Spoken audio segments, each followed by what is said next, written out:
नमस्कार। स्थानीय तहमा अवसर रोजगारीका सम्भावना खोजीसँगै स्वरोजगार बनेका स्वावलम्बी पात्रको चर्चा र नयाँ पुस्तालाई स्वदेशमै उद्यम गर्न उत्साहित गर्ने उद्देश्यले कार्यक्रम युवा सरोकार निर्माण गरिएको हो।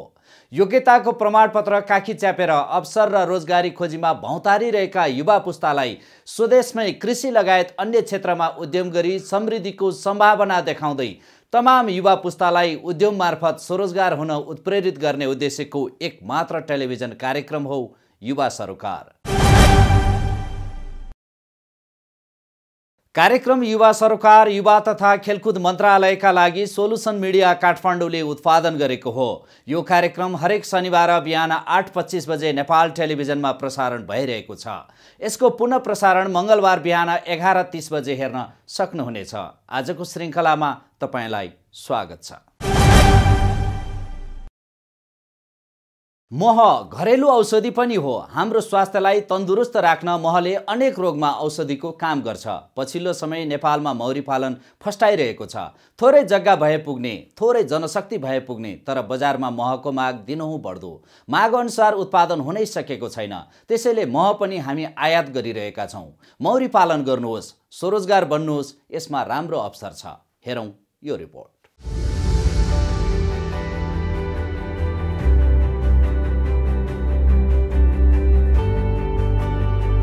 नेपालमा व्यावसायिक रूपमा मौरी पालन पनि भइरहेको छ। मौरी पालनमा युवा पुस्ताले भविष्य देखेका छन्। रोजगारी र आम्दानी पनि राम्रो छ। नेपालमा व्यावसायिक रूपमा मौरी पालनमा होमिएका मध्ये एक हुन् चितवनका धर्मराज श्रेष्ठ। धर्मराज श्रेष्ठलाई कृषि विकास मन्त्रालयले उत्कृष्ट उद्यमीको सम्मान दिएको छ। चितवन र ललितपुरको धापाखेल नागदह चोकमा धर्मराज श्रेष्ठको 2वटा मौरी पालन उद्योग छ। करिब 4 करोड रुपैयाँ लगानी भएको छ। उनको यो पुर्ख्यौली पेशा पनि हो। चितवनबाट मौरी पालन सुरु भएको हो। एक घारबाट सुरु गरेको हो। बिस्तारै त्यसलाई व्यवसायीकरण गर्दै हामीले लगभग 3000 सम्म पनि बनायौँ। अहिले चाहिँ हामीसँग 700 घार छ। त्यसबाट यो के अरे बजार विस्तार गर्ने क्रममा हामी काठमाडौँ आयौँ, दाङ गयौँ, 2-3 ठाउँमा हामीले शाखा खोलेको छौँ। 2067 मा चितवनको भण्डारामा धर्मराजले माउन्टेन बी कन्सन सञ्चालनमा ल्याए। करिब 8 लाख रुपैयाँ लगानीमा उद्योग सुरु गरिएको हो। उद्योगले मौरी पालनका साथै घार निर्माण र अन्य कामहरू पनि गरेको छ।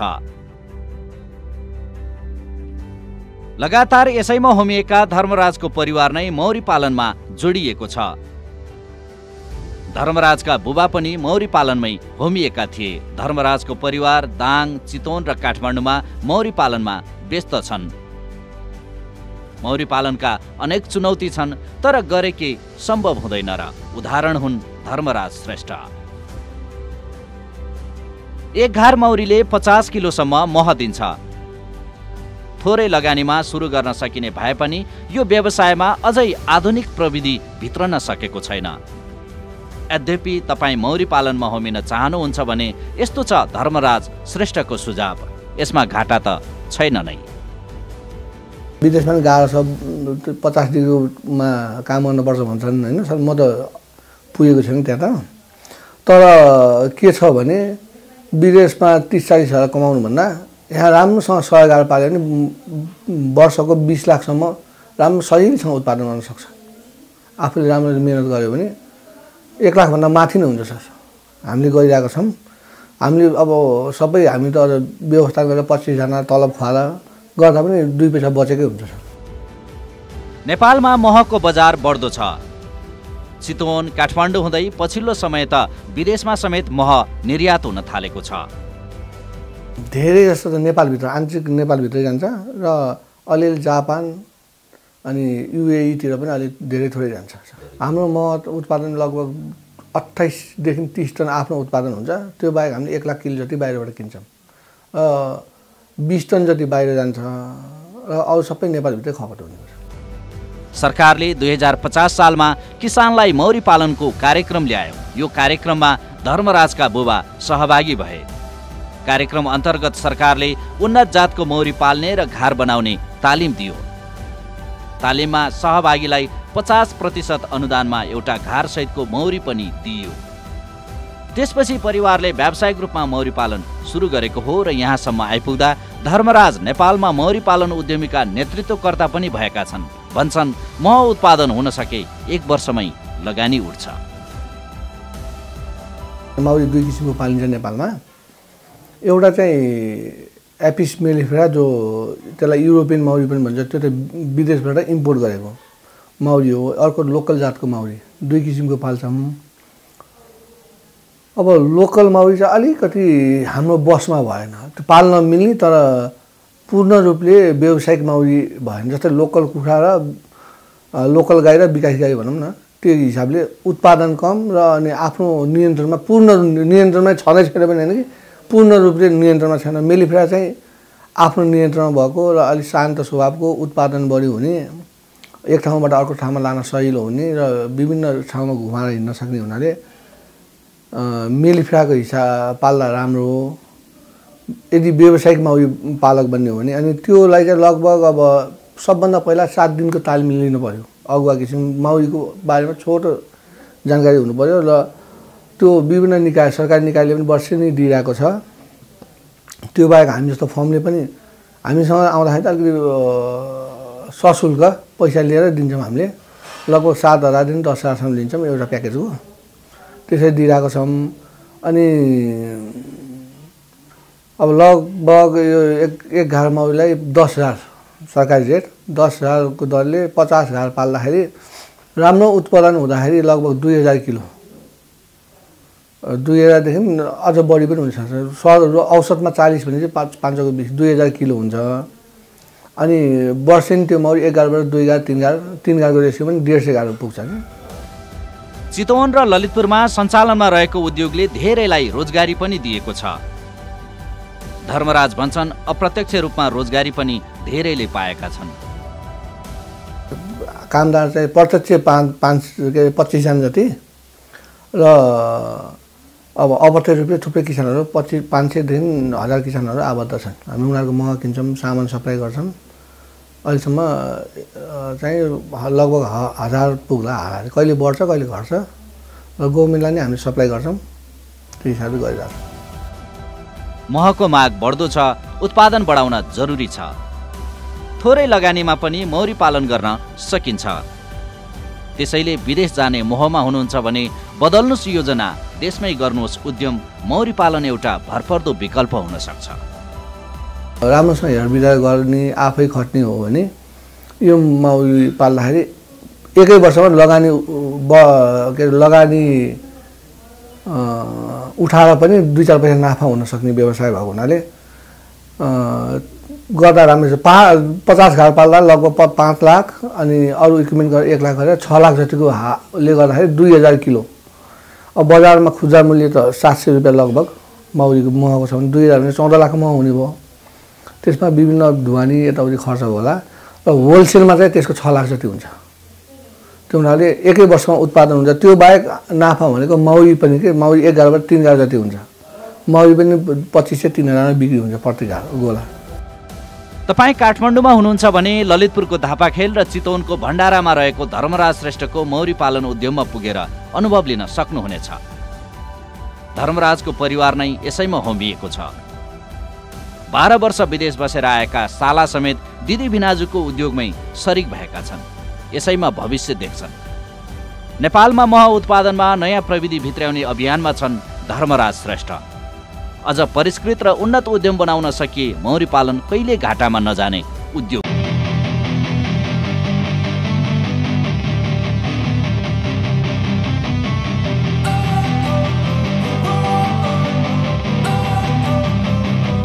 Don't wanna sleep in, cause I got something to prove. I gotta take what I hate and finally make a move. I think of you and all the shit you don't do. Well, I'ma make hella sure that I don't become you. I have no regrets, yeah, I'll tie up my chest. I'll never forget what it's like to be in debt. Been stabbed in the back bed, I'll show you what happens. Pass me the mic and I'll show you with action. I feel this pain, you already my money show. I've got these things that I can't let go. Watch me turn this life into something that you could never own. I feel this pain, you already know. Turn that to gains, let my money show. I've got these things that I can't let go. Watch me turn this life into something that you could never own. So fight and die for the things you know you love. Do what you think is right and see life do what you want. So fight and die for the things you know you love. Do what you think is right and see life do what you want. So give me all the scars, I'm a human being. Cover them with tattoos so you can't see. Knew it from the start, you had problems with me. देशमै केही गर्ने अवसर पाइयो भने कोही पनि ऋण काटेर परिवार छाडेर विदेश हिँड्दैन। त्यति मात्र होइन, भन्नै पर्छ कि हामीले जागिरे मानसिकताबाट पनि बिस्तारै आफूलाई अलग्याउनु पर्छ। केही न केही माटो सुहाउँदो उद्यम गर्नुपर्छ। अझ हामी कृषि कर्ममा जोडियौँ भने आयात घट्दै जान्छ। स्वदेशी उत्पादनले आयात घटाउँदा स्वस्थ, स्वच्छ, ताजा फलफुल, तरकारी उपभोग गर्न पाउँछौँ।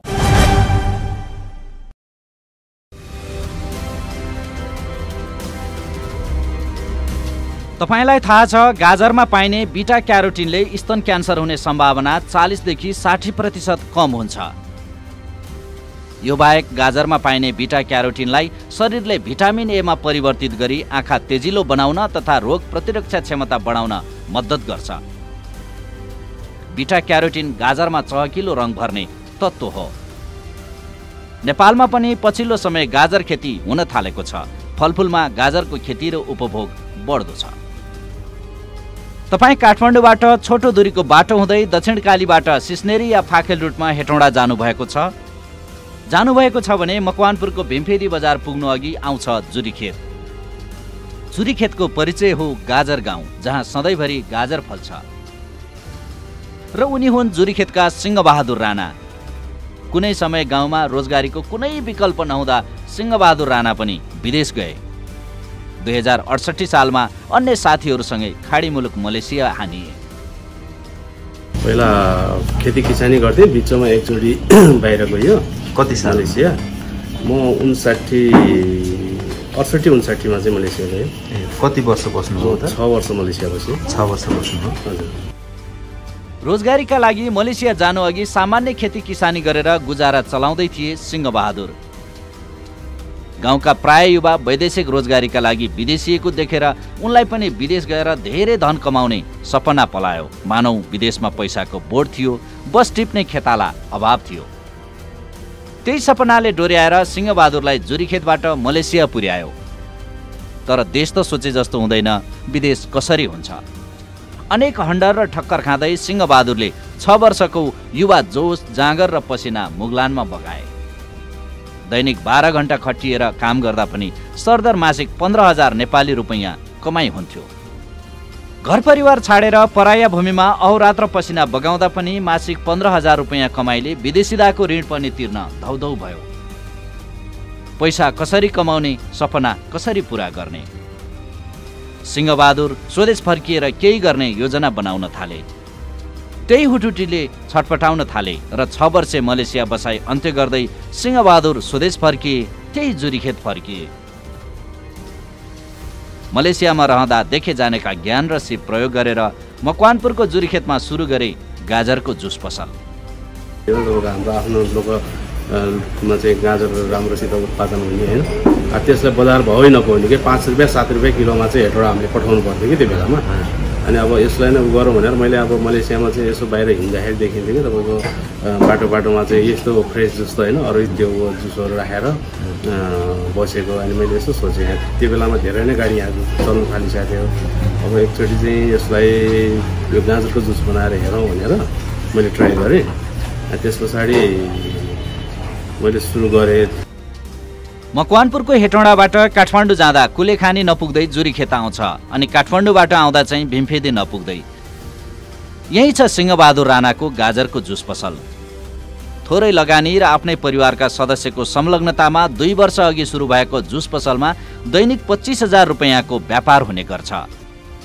सिंहबहादुरको 4 रोपनी जग्गामा गाजर खेती हुन्छ। गाउँघरमा उत्पादन भएका गाजर पनि यहीँ ल्याउने गरिएको छ र जुस पसलमै खपत हुन्छ। केही वर्ष अघि रोजगारी खोज्दै मलेसिया होमिएका सिंहबहादुर अहिले आफै उद्यमी भएका छन्, स्वरोजगार भएका छन्। प्रत्यक्ष रूपमा 4 जनालाई रोजगारी पनि दिएका छन्। अप्रत्यक्ष रूपमा सिंह गाउँ नै गाजर उत्पादनमा होमिएको छ, अर्थात् जुरीखेतको परिचय बनेको छ गाजर गाउँ। गाजर खेतीको पकेट क्षेत्र पनि हो जुरीखेत। 20 रुपियाँ गिलास जुस थिएँ है। हजुर। त्यस्तै कति 1700 कतिको मैले उनै राखेको थिएँ कि पहिलो दिनमा। हजुर पहिलो दिन। अनि त्यस पछाडि गर्दै जाँदाखेरि अहिले सरदरमा चाहिँ सब अहिले अब ऊहरू पनि भेराइटीहरू पनि बढ्दै गयो होइन। गाजर जुस बाहेक अन्य खाजाहरू इधर उधर गर्दाखेरि चाहिँ तपाईँको लगभग 22-25 हजार डेली दिनमा। गाजर जो कोहीलाई मनपर्छ, अझ त्यसमाथि फ्रेस गाजरको जुस स्वादिलो र स्वस्थकर हुने भएकाले यो बाटो हिँड्ने जो कोहीको रोजाइमा पर्ने गरेको छ सिंहबहादुरको जुस पसल। गाजरको जुस पिउन दैनिक 100औं विदेशी तथा स्वदेशी पर्यटक यहाँ आइपुग्छन्। व्यवसाय विस्तार गर्दै गाजरको जुससँगै खाजाका विभिन्न परिकार पनि थपिएको छ। जुस पसलमा जुस र खाजा खान निजी र सार्वजनिक सवारी साधनमा आवत जावत गर्नेहरू पुग्छन्। सोचे जस्तो व्यापार भएको छ। मेहनत गरे आफ्नै गाउँघरमा केही गर्न सकिन्छ भन्ने उदाहरण र प्रेरणा हुन् सिंहबहादुर। आफै मलेसिया 6 वर्ष बसेको, अहिले भन्छन् जानु पर्दैन विदेश, देशमै छ अवसर। अब विदेश जसलाई जान इच्छा भएको भाइहरूलाई एकचोटि यसो भाइ या दाइ दिदी बहिनी जसलाई पनि म के भन्न चाहन्छु भने तपाईँको इच्छा घुम्नु जाने इच्छा छ, घुम्नु जानुहोस्। तर काम गर्नु जाने हो भने विदेश जानु पर्दैन। नेपालमा जति भने पनि ठाउँ छ। तर मान्छेले कतिपयले भन्छ मलाई के ठाउँ छ, कहाँ के गर्ने, आफ्नै जमिनमा तरकारी लगाउने अन्य फलफुलहरू तपाईँको धेरै चिजहरू आइरहेको छ अहिले तपाईँको बजारमा डिमान्डहरू आइरहेको। त्यस्तो चिजहरू नयाँ चिजहरू हेरेर लगाएर गऱ्यो भने धेरै पैसा कमाउन सकिन्छ। तपाईँको विदेश जानुपर्ने जरुरत छैन। अर्काको चाहिँ अरू विदेशी सौहरूको थिचोमिचोमा बसेर काम गर्नुभन्दा यहीँ आफ्नो आफै सौ बनेर काम गर्दाखेरि धेरै फाइदा छ, कमाउन सकिन्छ। विदेश जानुपर्ने यो चाहिँ देखिँदैन। जुस पसलमा बेला बेला ख्यातिप्राप्त कलाकार समेत आउने गरेकाले थप हौसला मिलेको छ सिंहबहादुरलाई। सिंहबहादुरको यो व्यवसाय सानो लगानीमा स्वदेशमै स्वरोजगार हुन चाहने स्वावलम्बी पात्रका लागि प्रेरणाको स्रोत बन्न सक्छ। आफ्नो गाउँठाउँमा जे उपलब्ध छ त्यसैलाई सदुपयोग गर्दै आफ्नै माटोमा पौरख गरौँ। विदेशिदा लाग्ने खर्चले आफ्नै गाउँठाउँमा व्यवसाय सुरु गरौँ। मेहनत गरौँ, अवसर मात्रै नखोजौँ, आत्मविश्वास बढाउँ, सम्भावना खोजौँ। सफलता तपाईँकै मेहनतमा भर पर्छ। गतिलो उदाहरण सिंहबहादुर राणा हुन्।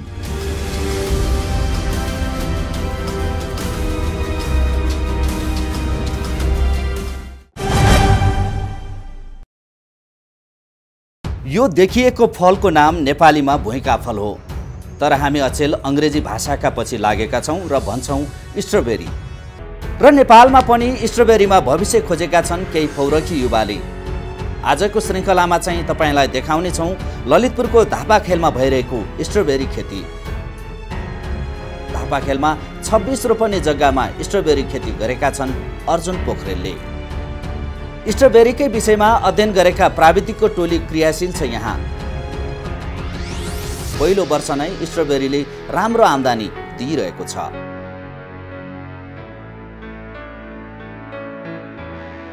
हामीले यो काम चाहिँ 1 वर्ष अगाडिबाट थालनी गऱ्यौँ।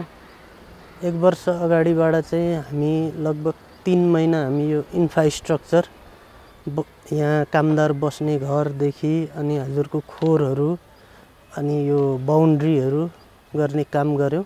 र त्यसपछि हामीले फर्स्टमा चाहिँ लोकल कुखुरा राख्यौँ। र लोकल कुखुरा राखिसकेपछि बिस्तारी एउटा गाई ल्यायौँ, एउटा गाई राख्यौँ। र अहिले हामीसँग बाख्राहरू छन् र तरकारी गरिरहेछौँ। प्लस विगत 6 महिनादेखि चाहिँ हामीले स्ट्रबेरीलाई फोकस गरेर स्ट्रबेरीको चाहिँ विभिन्न भेराइटीहरू ल्याएर बाहिरबाट अहिले हामी कहाँ यहाँ लगभग 27,000 स्ट्रबेरीका बिरुवाहरू हामीले रोपेका छौँ। स्ट्रबेरीको बजार पनि राम्रो छ। स्थानीय बजारमा बिक्री भइरहेको छ, मूल्य पनि महँगो छ। र यो खेती गर्दाखेरि जस्तो हामीले तरकारीहरूभन्दा यो हाई भ्यालु फ्रुट भएकोले यसले जीवनस्तर उठाउनलाई केही बढी मात्रामा सहयोग गर्छ भन्ने लाग्दछ। तपाईँ पनि 1 रोपनी जग्गामा स्ट्रबेरी रोप्न चाहनुहुन्छ भने करिब 2 लाख रुपैयाँको हाराहारीमा लगानी गरेर काम सुरु गर्न सक्नुहुनेछ। बिरुवाको कस्ट हजुरको टेन्टेटिभ 30 रुपियाँ 28 देखि 30 रुपियाँ पर्न आउँछ र त्यसमा मुख्य भनेको हजुरले एउटा मल्चिङ र थोपा सिँचाइ र मल्चिङ प्रविधि चाहिँ हजुरले प्रयोग गर्नुपर्ने हुन्छ। कोही युवाहरूले गर्न चाहनुहुन्छ भने सर्वप्रथम त माटो राम्रो बनाउनु पर्यो। त्यो माटो स्ट्रबेरीको लागि सुइटेबल छ कि छैन त्यसको परीक्षण गर्नु पर्यो। आम युवा कृषि कर्ममा होमिनै पर्छ। देशले युवा पुस्तालाई कृषि उत्पादनमा होमिन अनेक कर्जा र सुविधा दिएको छ। देशमै माटोमा युवा पुस्ता रमाउने वातावरण भए विदेश जानु पर्दैन। दिउँसो 22 देखि 25 डिग्री र राति 7 देखि 13 डिग्री तापक्रममा स्ट्रबेरी खेती उत्तम हुन्छ। प्रशस्त प्राङ्गारिक पदार्थ भएको, पानी नजम्ने तर पानी अडिने, हल्का बलौटे, दोमट, हल्का अम्लीय, पीएच मान 5.7 देखि 6.5 सम्म भएको माटोमा स्ट्रबेरी खेती उत्तम हुन्छ।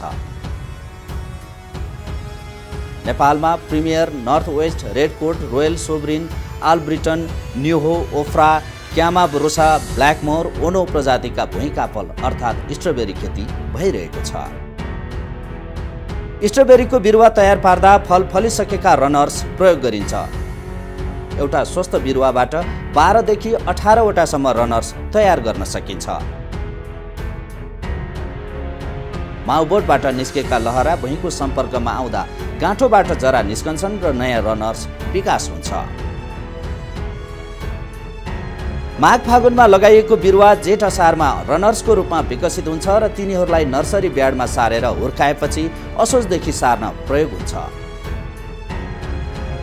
माटोलाई 3 पटक खनजोत गरी डल्ला फुटाई झारपात हटाई खुकुलो बनाउनु पर्छ।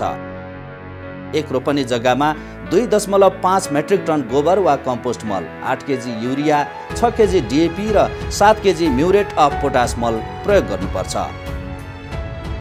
जिंक सल्फेट 0.55, क्याल्सियम सल्फेट 0.55 र बोरिक एसिड 0.25 पनि जरुरी हुन्छ।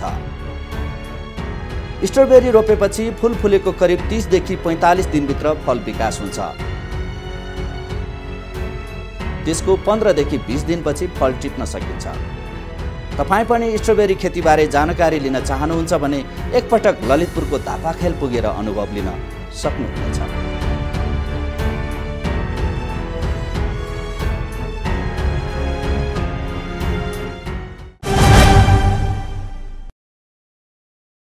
निराश नबनौं, आफ्नै भूगोलमा सम्भावना सूची तयार पारौं, समय व्यवस्थापन गरौं, जे सम्भव छ त्यही उद्यम गरौं, भूगोल सुहाउँदो व्यवसाय गरौं, आफू पनि आत्मनिर्भर देखियौं र स्वरोजगार बनाऊ, अरूलाई पनि रोजगारी दिउँ। तपाईको स्वरोजगार बन्ने अभियानमा युवा तथा साना व्यवसायी स्वरोजगार कोष, राष्ट्रिय युवा परिषद पनि सहयोगी बन्न सक्छ। त्यहाँ तपाईँ जस्ता उद्यम गर्न चाहनेलाई प्रमाणपत्रका आधारमा र बिना धितो ऋण पनि पाइन्छ। स्थानीय सहकारी संस्थाहरू पनि तपाईको सपनामा सारथी बन्न सक्छन्। सम्भावना, समृद्धि र सफलताका कथासँगै युवा तथा खेलकुद मन्त्रालयका लागि सोलुसन मिडिया काठमाडौँले उत्पादन गरेको कार्यक्रम युवा सरकारको आजको श्रृङ्खला ब्रेक मार्ने बेला भयो। तपाईका गाउँठाउँमा पनि यस्ता उदाहरणीय पात्र र चरित्र छन् भने हामीलाई सम्पर्क गर्नुहोस्। कार्यक्रममा समेटेर समाजलाई उत्प्रेरित गर्नेछौँ। अर्को श्रृङ्खलामा फेरि यस्तै सृजनशील सामग्री सहित भेट्नेछौँ। यो कार्यक्रम तपाईँ सामाजिक सञ्जालहरू युट्युब, फेसबुक, ट्विटरमा पनि हेर्न सक्नुहुनेछ। स्वदेशमै श्रम गरौँ, राम्रो सोचौँ, हाम्रो सोचौँ। अमेरिकी कमेडियन मिल्टन बर्लले भनेका छन्, सधैँ अवसरले ढोका ढकढक्याउँछ भन्ने छैन, अवसरले ढकढक्याएन भने आफैले ढोका बनाउनु पर्छ। नमस्कार।